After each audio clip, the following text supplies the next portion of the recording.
I always like to remind people of the Abernathy brothers. Do you know about the Abernathy brothers? I don't. Matt? So this is a great story. Back in 1910, two brothers aged 10 and 6 rode on horseback from Oklahoma to New York alone.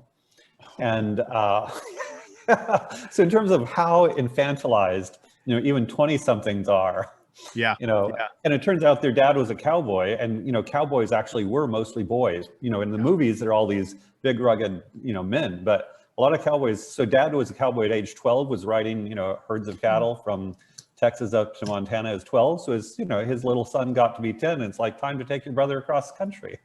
So just in terms of how much ownership kids can have, way up. Right. And again, this is actually embedded in our culture for tens of thousands of years until the last 150, maybe at most. The bar mitzvah is the child. Now you're responsible for your walk, right? That was age 13. There are, 100 years ago or 150 years ago, 16-year-old young boys, we would call them boys now, they were young men, had a homestead, right? Had a family, and were handling their business. We have these expectations that shouldn't happen until 25 now. And I don't know where that has come from, other than just kind of a radical rethinking of what a child is capable of. There's a great book called The Vanishing American Adult that talks about this very issue.